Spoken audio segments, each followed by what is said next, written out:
அளவற்ற அல்லாளன் நிகழ்ச்சான்புடையானுமாகிய அல்லாஹ்வின் திருநாமத்தால் ஆரம்பம் செய்கின்றோம்.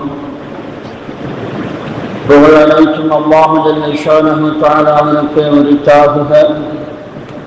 ஸலாத்தும் ஸலாமும் நமது உயிர்கள் மீதான உயிருக்குயிரான கண்மணி அருள்வந்தர் முஹம்மதின் ஸல்லல்லாஹு அலைஹி வஸல்லம் அவர்களின் மீதும் அவர்களுடைய குடும்பத்தார்கள், சத்திய சஹாபாக்கள், தாபிஈன்கள், தாபிஈன்கள், வலிமார்கள், நபிமார்கள், குத்துப்மார்கள், நல்லோர்கள், நாதாக்கள், உலக முஸ்லிம்கள், குறிப்பாக நம் அனைவர்கள் மீதும் நம்முடைய பிச்சிலங்கள் கியாமத்து நாள் வரை வரக்கூடிய அனைவரின் மீதும் குறையாது குன்றாது என்றென்றும் உண்டாகட்டுமாக. ஆமீன்.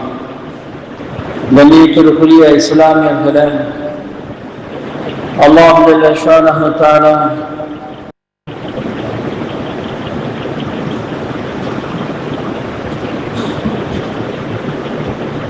நம்முடைய சிறிய பெரிய அனைத்து பாவங்களையும் மறைத்து மன்னித்து நன்மைகளாக மாற்றித் தருவானார்.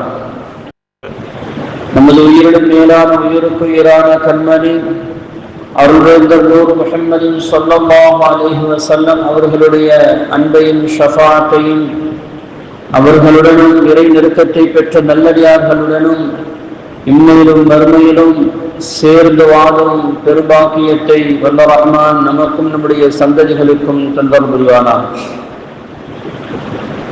நம்முடைய உடல் ஆரோக்கியத்தை நிரந்தரமாக்கி தந்து கியாமத்து நாள் வரை அவனுக்கு பொருத்தமான செயல்களை செய்யக்கூடிய நிர்பாக்கியங்களையும் ஒரு செழிப்பான ஒரு வாழ்க்கையை வாழக்கூடிய அந்த பெருபாக்கியத்தையும் அவனை வணங்கக்கூடிய பெருபாக்கியத்தையும் வல்ல ரஹ்மான் நமக்கும் நம்முடைய சந்ததிகளுக்கும் தருவானாக. திடீர் மரணங்கள், திடீர் ஆபத்துக்கள், வானம் பூமியுடைய சோதனைகள், வட்டி வாங்குவது, கொடுப்பது, சிறு வயதிலே மௌத்தாகுவது, கடன்களிலிருந்தும் ஆஸ்பத்திரியுடைய செலவீனங்கள், அதனுடைய சிரமங்கள், அதனுடைய துன்பங்கள், அதனுடைய முசீபத்திலிருந்தும் நிரந்தரமான பாதுகாப்பை வல்ல ரஹ்மான் நமக்கும் நம்முடைய சந்ததிகளுக்கும் தந்தல் புரிவானாக. கண்ணியத்திற்குரிய இஸ்லாமியர்களே,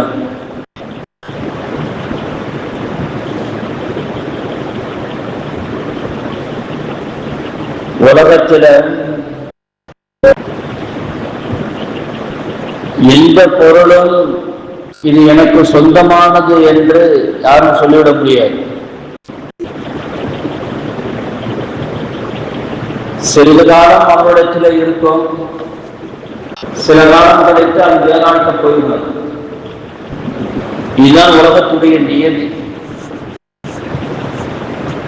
நிறைய பேர் சொல்லுவாங்க, இந்த வீடு இருக்குதுல்ல, ஒரு காலத்துல இவருக்கு சொந்தமானதாக இருந்துச்சு, இவர் வித்துட்டாரு, கஷ்டத்தின் காரணமாக வித்துட்டு இவர்கிட்ட வித்துட்டாரு அப்படின்னு சொல்லுவாங்க. யாருடைய பொருளும் யாருக்கும் எப்போதும் சொந்தம் கிடையாது. கடைகளை பார்த்தீங்கன்னு சொன்னா சில பேர் சொல்லுவாங்க, இந்த கடை ஒரு காலத்தை இவருடைய சொந்தமானதா இருந்துச்சு, இப்போது இவர் வாங்கிட்டாரு. நல்ல உழைப்பு அப்படின்னு அந்த பெருமையா பேசுவாங்க. யாருடைய எந்த இடமும் யாருக்கும் எப்பொழுதும் சொந்தம் கிடையாது. அல்லாஹ் தஆலா நம்முடைய சந்ததிகளுக்கு நிரந்தரமான ஒரு தங்குமிடத்தை எப்பொழுதும் தருவார்கள். ஆனால் மஸ்ஜிதுகள் மட்டும்தான் கியாமத்து நாள் வரை, அது கட்டப்பட்ட நாளிலிருந்து கியாமத்து நாள் வரை அது மஸ்ஜிதாகவே இருக்கிறது. அதை யாரும் சொந்த கொண்டாட முடியாது.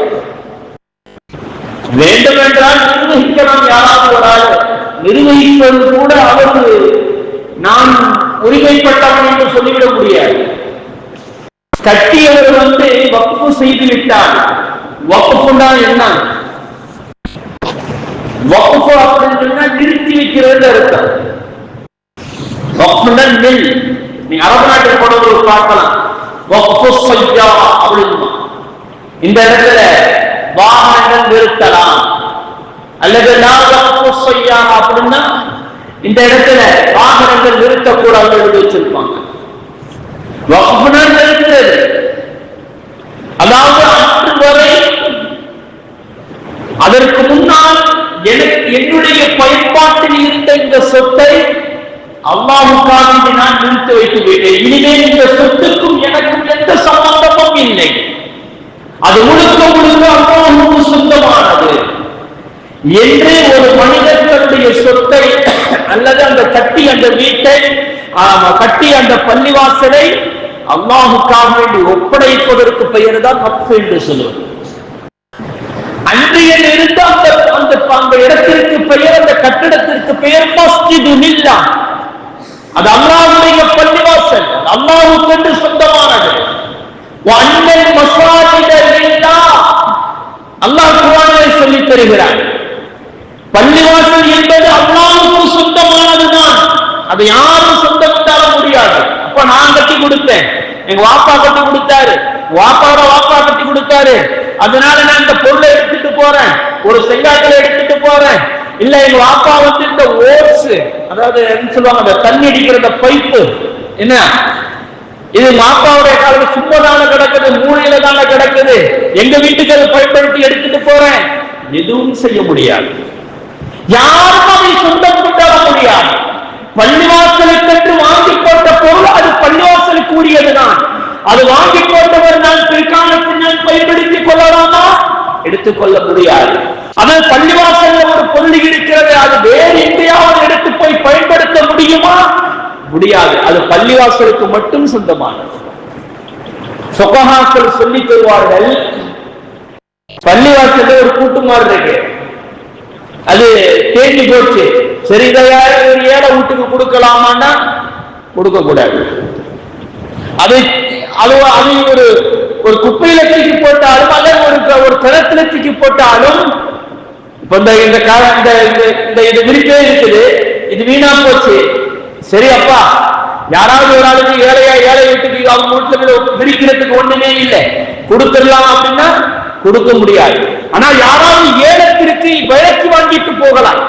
இப்ப பள்ளிவாசல்ல விளையிற அந்த தேங்காய் வந்து விலைக்கு வாங்கிட்டு போறாங்கல்ல, அது மாதிரி ஒரு விலையை ஒரு விலையை நிர்ணயித்து அந்த பொறுப்புதாரிட்ட கொடுத்துட்டு வாங்கிட்டு போகலாமா ஒழிய சொந்தமாக எடுத்துட்டு போவதற்கு யாருக்கும் அனுமதி இல்லை. அதனால்தான் பள்ளிவாசலில் கொடுக்கப்பட்ட அந்த குர்ஆனை கூட யாருக்கும் கொடுத்து விடக்கூடாது. குர்ஆனை கூட யாருக்கும் பள்ளிவாசலில் இருந்து படிப்பதற்கு உரிமை இருக்கிறது. ஏழை மாணவர்கள் கொடுக்கலாம் என்று சொன்னால் ஓங்காத்திலிருந்து எடுத்துக் கொடு, பள்ளிவாசலுடைய பொருளை எடுத்துக் கொடுக்க கூடாது. வேண்டுமென்றால் அவர் பள்ளிவாசலுக்கு வரும் பொழுது ஓதையிட்டு அந்த பள்ளிவாசலை மூடிவிட்டு விட்டு போகலாமே ஒழிய, ஆனால் பள்ளிவாசலுடைய சும்மதானே இருக்குது, யார் ஓத போறா அப்படின்னு எடுத்து போய் எங்க வீட்டுல உட்கார்ந்து வச்சு நான் படிச்சுட்டு தரலாமா அல்லது எடுத்துட்டு போகலாமா, சொந்தமாக்கி கொள்ளலாமா? அது ஒரு காலத்திலும் அது முடியாது. ஏன்? அண்ணன் மசாஜித லில்லாஹ், அது பள்ளிவாசலை சார்ந்த போல அத்தனையும் அல்லாஹ்வுக்கு சொந்தமானது, அது அல்லாஹ்வுக்கு சொந்தமானது. பள்ளிவாசலுடைய ஒரு பொருளை, அதாவது இன்னும் இருக்குது, ஒரு அநியாயமாக வேறு ஒரு இடத்துல அவருடைய அனுமதி இல்லாமல் அந்த இடத்துல பள்ளிவாசலை கட்டலாமா என்று சொன்னால் அதுவும் கட்ட முடியாது. சரி, பள்ளிவாசல் கட்டுற இடத்தை தலைவரோ யாரோ ஒரு ஆளு இல்ல எங்க வீட்டு சுவரை ஒட்டி இருக்குது, என்ன நான் அந்த கட்டையை எடுத்துக்கிறேன் அப்படின்னு உரிமை கொண்டாடலாம் என்றாலும் அதுவும் முடியாது. யார் அந்த பள்ளிவாசலுக்கு அந்த எல்லைக்கு உட்பட்ட அந்த பொருளை, இடத்தை, அது ஒரு இஞ்சி அளவாக இருந்தாலும் சரிதான். கண்மணி முஹம்மது ரசூலுல்லாஹி ஸல்லல்லாஹு அலைஹி வஸல்லம் அவர்கள் சொல்வார்கள், வேறு ஒருவருடைய ஒரு இஞ்சி அளவிற்கு உண்டான ஒரு பொருளை, ஒரு இடத்தை அநியாயமாக யாராவது அபகரித்துக் கொண்டால் அவனுக்கு இந்த பூமி மாதிரி 7 மடங்கு பெரிதாக்கப்பட்டு நாளை கியாமத்தினாலே அவன் கழுத்தில் தொங்க விடப்படும் என்று சொல்வார்கள். வேறு ஒருவருடைய இடத்திற்கே அப்படிப்பட்ட ஒரு நிலை என்று சொன்னால் பள்ளிவாசலுடைய பொருள். அதனால தான் பள்ளிவாசல்ல உள்ள தண்ணியை கூட ஏன் சிக்கனமா யூஸ் பண்ணணும்னு சொல்றாங்க. பள்ளிவாசல் பொருளை நம்ம வீணடிக்க கூடாது என்று சொல்றாங்க. பள்ளிவாசல் பொருளை நாம் சேதப்படுத்த கூடாது, அது நமக்கு உரிமை அல்ல. பள்ளிவாசல் அல்லாஹ்வுடைய இடம் அது. அதற்கென்று சில சிறப்புகள் இருக்கிறது, மகத்துவம் இருக்கிறது. அந்த சிறப்புகளின் மகத்துவத்தை பேணி பாதுகாப்பது ஒவ்வொரு இஸ்லாமியனுடைய கடமை என்று சொல்லித் தருகிறார்கள் நபிகள் நாயகம் ஸல்லல்லாஹு அலைஹி வஸல்லம் அவர்கள். அல்லாஹ்வுக்கு உண்டான வீடு அது. உலகத்தில் யாரும் எந்த என்னுடைய வீடு என்று இது நிரந்தரமாக இருக்கும், என்னுடைய சந்ததிகளாக இருக்கும் என்று யாரும் சொல்லிவிட முடியாது. ஆனால் பள்ளிவாசல் இது அல்லாஹ்வுடைய வீடு என்று தைரியமாக சொல்லலாம், சொல்ல முடியும். கியாமத் நாள் வரை அந்த இடம் அது பள்ளிவாசலுக்கு மட்டும்தான் சொந்தமானது. அதாவது கியாமத் நாளுடைய அடையாளங்கள் என்று சொல்லக்கூடிய ஒரு தலைப்புல வரும். நபிகள் நாயகம் ஸல்லல்லாஹு அலைஹி வஸல்லம் மஸ்ஜிதுல் நபவியில் இருந்துகிட்டு சொல்லுவாங்க, பின்னால் ஒரு காலத்தில் தஜ்ஜால் வருவான் கியாமத் நாளுடைய அடையாளத்துல. அந்த தஜ்ஜால் என்ன சொல்லுவான்னா, மதீனாவுக்குள்ள நுழைய முடியாது. மதீனாவுக்குள்ளேயும் 3 இடத்திற்கு தஜ்ஜால் நுழைய முடியாது. மதீனா நகரம், மக்கமா நகரம், பைத்துல் முகத்தஸ், இந்த 3 இடத்திற்கும் அவன் போக முடியாது. வேற உலகத்துல எல்லா மூலமுடுக்கும் போயிட்டு வந்துடுவான்.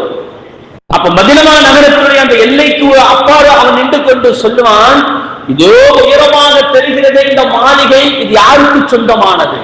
அப்பொழுது அவனை சுற்றி உள்ள மக்கள் சொல்லுவார்கள், அவனுக்கு சாதகமாக இருக்கக்கூடிய அந்த யூதர்கள் சொல்லுவார்கள், இது மஸ்ஜிதுன் நபவி, இது நபிகள் நாயகம் ஸல்லல்லாஹு அலைஹி வஸல்லம் அவர்கள் கட்டிய பள்ளிவாசல். எங்க இருந்து சொல்றாங்க? அன்றைய காலத்தில் நபிகள் நாயகம் ஸல்லல்லாஹு அலைஹி வஸல்லம் காலத்துல கட்டுமானம் தான் கிடையாது. கிதாபுகள்ல வர்றதை பார்த்தா எப்படி தெரியுமா இருக்கும்? இடுப்பு வரை கல்லு கட்டி இருப்பாங்க. கிதாபுகள் வர்றதை சொல்றேன், இடுப்பு வரை கல்லு கட்டி இருப்பாங்க. மேல என்ன செஞ்சாங்க, ஈச்ச மரத்துடைய அந்த கூரை மாதிரி போட்டிருப்பாங்க. இங்க தென்னங்கீத்து, அங்க ஈச்ச மரத்துடைய கீத்து. கீழே தூளுக்கு என்ன ஈச்ச மரத்துல கட்டட கிளைய இருக்கிற கிளைய அதை செதுக்கி அதை கம்பு மாதிரி கொடுத்து வச்சிருப்பாங்க. கீழே மண்ணு. இதுதான் அன்றைய காலத்தில் நபிகள் நாயகம் ஸல்லல்லாஹு அலைஹி வஸல்லம் காலத்தில் மஸ்ஜிதுல் நபவி பள்ளிவாசலாக இருந்தாது. ஆனால் இன்னைக்கு பாருங்க, உலகத்திலே அழகான பள்ளிவாசல் என்று சொன்னால் அது மஸ்ஜிதுல் நபவி. பார்த்துக்கிட்டே இருக்கிறாங்க. அல்லாஹ் தஆலா எல்லாருக்கும் அந்த பாக்கியத்தை தருவானாக. எம்பெருமானார் முஹம்மது ரசூலுல்லாஹி ஸல்லல்லாஹு அலைஹி வஸல்லம் அவர்களுடைய அந்த ரௌலா ஷரீஃபை கண்டு களிக்கக்கூடிய அந்த பாக்கியத்தையும், மதீனா நகரம் சென்று மஸ்ஜிதுல் நபவியிலே தொழக்கூடிய அந்த பாக்கியத்தையும், ரௌலத்துல் ஜன்னா என்ற அந்த இடத்தில் தொழக்கூடிய பாக்கியத்தையும் அல்லாஹ் தஆலா நமக்கு நம்முடைய சந்ததிகளுக்கும் அந்த பாக்கியத்தை தருவானாக. எப்போ அந்த இடத்தில் இருந்து கொண்டு நபிகள் நாயகம் ஸல்லல்லாஹு அலைஹி வஸல்லம் சொல்கிறார்கள், ஒரு குடிசையில் இருந்து கொண்டு சொல்கிறார்கள், பிற்காலத்தில் இந்த இடம் மிகப்பெரிய மாளிகையாக மாறும். பிற்காலத்தில் இந்த இடம் மாளிகையாக மாறும். எப்போ? கியாமத்துடைய அடையாளத்தை எத்தனை வருட காலம் இன்னும் தந்தால் வரல. அப்ப காலம் எல்லாம் பள்ளிவாசல் என்பது அது பள்ளிவாசலாகத்தான் இருக்க முடியும், வேற எதுவாகவும் இருக்க முடியாது. வேண்டுமென்றால் வீடு கடையாக மாறலாம், கடை வீடாக மாறலாம், எது வேண்டுமானாலும் என்ன வேண்டுமானாலும் ஆகலாம். இன்னைக்கு எத்தனையோ விவசாய நிலங்கள் இன்னைக்கு விற்கப்பட்டு கடைகளாக மாறுகிறது அல்லவா? இந்த நாட்டுடைய மிகப்பெரிய ஆணை, அதாவது பொருளாதாரத்துடைய முதுகந்தண்டாக இருக்கக்கூடிய விவசாயத்தை இன்னைக்கு அழித்துக் கொண்டு வருகிறார்கள் அல்லவா? அது வேறு விஷயம். எதற்கு சொல்கிறேன் என்று சொன்னால், எந்த பொருளும் எதுவாக வேண்டுமானும் மாறலாம். ஆனால் பள்ளிவாசல் எந்த காலத்திலும் அது மாற முடியாது. காலமெல்லாம் அது பள்ளிவாசலாகத்தான் இருக்க முடியும். பள்ளிவாசலுக்கு என்ற அந்த மாண்புகளை அவன் பேணி பாதுகாப்பது மிகப்பெரிய கடமை என்று சொல்லித் தருகிறார்கள் பெருமானார் ஸல்லல்லாஹு அலைஹி வஸல்லம் அவர்கள். பள்ளிவாசலுக்குள்ள நுழையும் போது எப்படி தெரியுமா வரணும்? எவ்வளவு அமைதியாக வரணும் தெரியுமா? வாய் மூடி மௌனமாக அல்லாஹ்வை தஸ்பீஹ் செய்து கொண்டு எம்பெருமானார் ரசூலுல்லாஹி ஸல்லல்லாஹு அலைஹி வஸல்லம் அவர்கள் மீது ஸலவாத்துக்கள் சொல்லிக் கொண்டுதான் ஒரு மனிதன் நுழைய வேண்டும் என்று கண்மணி முஹம்மது ரசூலுல்லாஹி ஸல்லல்லாஹு அலைஹி வஸல்லம் சொல்கிறார். ஏனென்றால் இந்த இடத்தில் அல்லாஹ்வுடைய அருள் இறங்கக்கூடிய இடம், இந்த இடத்தில் அல்லாஹ்வுடைய அருள் இறங்கக்கூடிய இடம், அவருடைய அருளை பெறக்கூடிய இடம். ஒரு மனிதன் அருளை பெறுவதற்கு மிகவும் தகுதியான ஒரு இடம் என்று சொன்னால் அது பள்ளிவாசல். இன்னைக்கு பள்ளிவாசலை சுத்தி எல்லாம் உட்கார்ந்துகிட்டு இருக்கிறோம். பள்ளிவாசலுக்குள்ள நுழைஞ்சு அல்லாஹ்வுடைய அருளை வாங்குவதற்கு யோசனை பண்ணிக்கிறோம் தெரியுமா? அருள் வந்துடும்ல. பள்ளிவாசல்ல நுழைஞ்சிட்டோம்னா அல்லாஹ்வுடைய அருள் வந்துடும். பாவம் செஞ்சிருவோம் நம்ம. அந்த அளவுக்கு நீங்க போய்கொண்டு இருக்கிற இஸ்லாமியர்கள் நிலைமை. இன்னைக்கு உலகம் முழுவதும் பள்ளிவாசல் இந்தியாவில் மிகப்பெரிய கேள்விக்குறியாக நீ போய்கொண்டு இருக்கிறது. பள்ளிவாசலுடைய இடங்கள், அதாவது அன்றைய காலத்துல உரிமையோடு பள்ளிவாசலை கட்டிட்டோம், சரியான பட்டா பத்திரத்தை கிடையாது நிறைய பள்ளிவாசல்ல. அதெல்லாம் எடுத்து சரியா எடுத்து வச்சுக்கிறது. இன்றைய காலகட்டம் எவ்வளவு மோசமாக போய்கொண்டே இருக்கிறது. அதாவது 1947 சொன்ன எந்த சட்டத்தையும் இன்னைக்கு இந்த அரசு பின்பற்றுவது கிடையாது. நீதிபதிகள் முதற்கொண்டு அப்படித்தான் இருக்கிறார். இந்த சமூகத்திற்கு அநியாயம் செய்வதற்கென்றே நீதிபதிகள் வருகிறார்கள். ஒருவன் சொன்னது போன்று நீதிபதிகள், தலைமை நீதிபதிகள் அவர்கள் தலைமை நீதிபதி பொறுப்புக்கு வருவது அது தலைமை நீதிபதிக்கு உண்டான பொறுப்புக்கு அல்ல, அவர்கள் கவர்னருடைய பரீட்சை எழுதிக் கொண்டு இருக்கிறார்கள் என்று சொன்னார். அப்படித்தான் நீங்க போய்கொண்டு இருக்கிறது. எவ்வளவு அழகான, அதாவது எவ்வளவு அநியாயமான தீர்ப்புகள் எல்லாம் இன்னைக்கு சொல்லிக் கொண்டே இருக்கிறார்கள் தெரியுமா? ஏன் என்று சொன்னால் பள்ளிவாசலுடைய அத்தனை பொருட்களும் பாதுகாக்கப்பட வேண்டும். அது நம்முடைய கடமை. அல்லாஹ் ஜல்ல ஷானஹு தஆலா இந்த பள்ளிவாசலுடைய பொறுப்புதாரிகளுக்கு வரப்போகும்போது அழகான 5 விஷயத்தை சொல்லுவாங்க.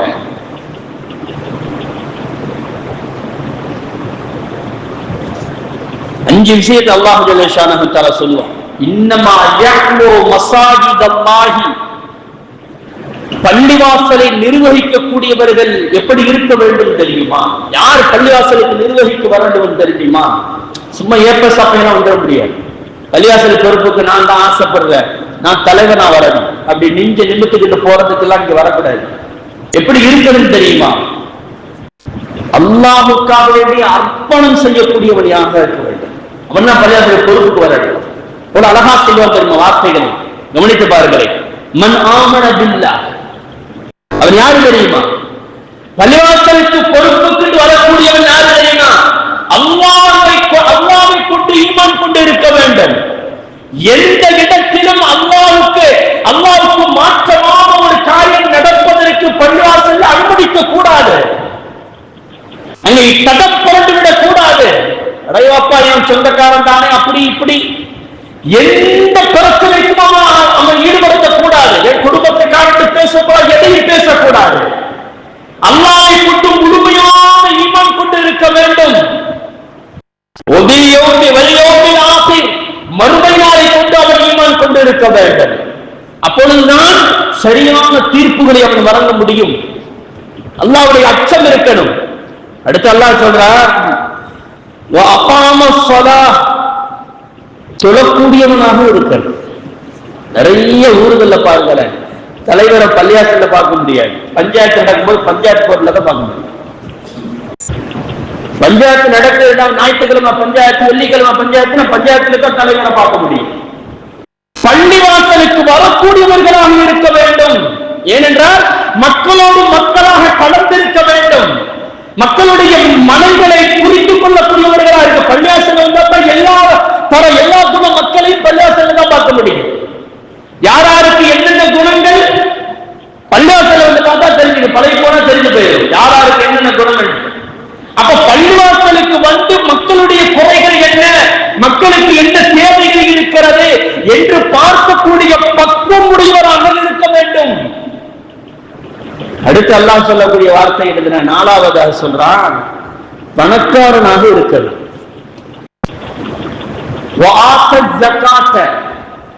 ஜகாத் கொடுக்கக்கூடியவனாக இருக்கணும். என்ன பள்ளிவாசலுடைய பொறுப்புக்கு வர்றதுக்கு என்னுடைய உஸ்தாத் அவர்கள் சொல்லுவாங்க, ஒரு இடத்துல பள்ளிவாசலுக்கு ஒரு 1000 ரூபாய் தரணும்னு வைங்களேன், ஒரு 2 கிலோமீட்டர் தள்ளி அங்க போய் வாங்குறதுக்கு இவர் 100 ரூபாய்க்கு பெட்ரோல் போடுவார். இது போறதுக்கு 20 ரூபாய் தான் வரும். 100 ரூபாய்க்கு பெட்ரோல் போட்டு விட்டு மீதி 80 ரூபாய் பெட்ரோல் அவர் சொந்த செலவுக்கு தான் யூஸ் ஆகும். இதுவும் ஹராம் என்று சொல்றாங்க. அப்படின்னு யூஸ் பண்ணக்கூடாது. முடிந்த அளவுக்கு நம்முடைய சொந்த செலவிலேயே நம்முடைய பயணங்களை ஏற்படுத்தி பள்ளிவாசலுக்கு உண்டான பொருட்களை திரட்டுவதற்கு உண்டான தகுதி உடையவர்களாக இருக்க வேண்டும். அப்படி இல்லை என்றால் சரியான கணக்கு வழக்கை எங்களை காட்ட வேண்டும். இல்லை நாளைக்கு மறுமையில மாட்டிக்கிறீங்க, இந்த உலகத்துல தப்பிச்சு போயிடலாம், மறுமையில் மாட்டி ஆக வேண்டும்.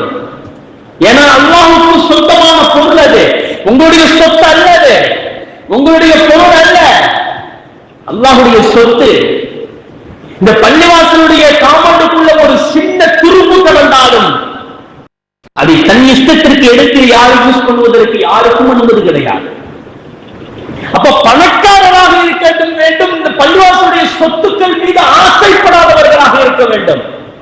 நிறைய பேர் என்ன செய்வாங்கன்னா, நம்ம தானே பள்ளிவாசல் ஆண்டு கட்டணும், பள்ளிவாசல சொத்தை எடுத்துக்கிட்டு அவங்க இஷ்டத்துக்கு என்ன செய்வாங்க, கடை எடுத்துக்கிட்டு அவங்களுக்கு வாடகை கொடுக்கணும், சில பேர் கொடுப்பாங்க, சில கொடுக்காம இருப்பாங்க. அந்த கடைகள்லாம் பாருங்க, நிறைய கடைகளை பார்த்துங்க, விரக்திக்கே வராது. கரெக்டா நிர்வாகம் பார்க்கணும். அந்த பள்ளிவாசலுடைய சொத்துக்கு ஆசைப்படாதவர்களாக இருக்க வேண்டும். கடைசியில் அல்லாஹ் தஆலா சொல்லுவார், வலம் யக்ஷ இல்லல்லாஹ், அல்லாஹ்வை தவிர யாருக்கும் பயப்படாத அஞ்சா நெஞ்சம் உடையவனாக இருக்க வேண்டும். அல்லாஹ்வை தவிர எவ்வளவு பெரிய பிரச்சனை வந்தாலும் அதை சரிகட்டக்கூடிய திராணி இருக்க வேண்டும். பள்ளிவாசலுக்கு கொண்டு ஒரு பிரச்சனை வந்தால் அது அல்லாஹ்வுக்காக வேண்டி தன் உயிரையும் கொடுப்பதற்கு நான் தயார் என்ற அந்த நிலையில் முன்வரிசையில் இருக்க வேண்டும். இப்படிப்பட்டவன் தான் வரணும் அப்படின்னு அல்லாஹ் தஆலா சொல்லிவிட்டு சொல்லுவா, இவர்கள்தான் பள்ளிவாசலை பராமரிக்க தகுதியானவர்கள் என்று அல்லாஹ் தஆலா சொல்றார். பள்ளிவாசல் சும்மா கிடையாதுல்ல, நீங்க அந்த பள்ளிவாசலை இழந்து கொண்டு இருக்கிறோம், இழந்து கொண்டு இருக்கிறோம். எத்தனை எத்தனை எத்தனை பள்ளிவாசல் பாபர் மசூதியை இடித்து விட்டு, என்ன பாபர் மசூத் இந்த இடத்துல ராமர் கோயில் இருந்தது என்பதற்கு எந்த தகுதிகள் எந்த இதுவும் இல்லை. ஆனா பெரும்பான்மை மக்கள் சொல்வதனால் நான் கொடுக்கிறேன் என்று சொன்னா எவ்வளவு பெரிய அநியாய தீர்ப்பு, எவ்வளவு பெரிய அநியாய தீர்ப்பு. நம்ம மட்டும் கொதித்து எழுந்திருந்தால் என்ன ஆகியிருக்கும் தெரியுமா? அருமையானவர்களே, பள்ளிவாசலை காப்பாற்றக்கூடிய பொறுப்பு நம்மிடத்தில் இருக்கிறது. அருமையானவர்களே, இதுக்கு நம்ம என்ன செய்யணுங்க? பள்ளிவாசலுடைய மாண்புகளை நாம் விளங்கிக் கொள்ள வேண்டும், சிறப்புகளை நாம் விளங்க வேண்டும். பள்ளிவாசல் என்பது ஏதோ ஒரு தானோ ஒரு கட்டுமானம் நமக்கு தேவையில்லை, ஒரு இஸ்லாமியர்களுடைய அடையாளம். அது பள்ளிவாசல் என்பது ஒரு இஸ்லாமியர்களுடைய அடையாளம். இந்த தெருவுக்குண்டான அடையாளம் நம்முடைய பள்ளிவாசல் தான். இந்த ஊருக்கு 40 பள்ளிவாசல் என்று சொன்னால் இந்த 40 பள்ளிவாசல் என்று இந்த ஊருடைய அடையாளம், அது இந்த ஊருடைய கண்ணியம். அது பள்ளிவாசலை கொண்டுதான் இஸ்லாமியருக்கு அடையாளங்களும் கண்ணியமும் வருவது. இந்த கண்ணியத்தை பாதுகாப்பது நம்முடைய பொறுப்பு அல்லவா? அல்லாஹ் தஆலா சொல்கிறான், குர்ஆனிலே சொல்கிறான், நீங்கள் இந்த பள்ளிவாசலை நீங்கள் பாதுகாப்பது உங்களுடைய பொறுப்பு என்று சொல்லி தருகிறார்.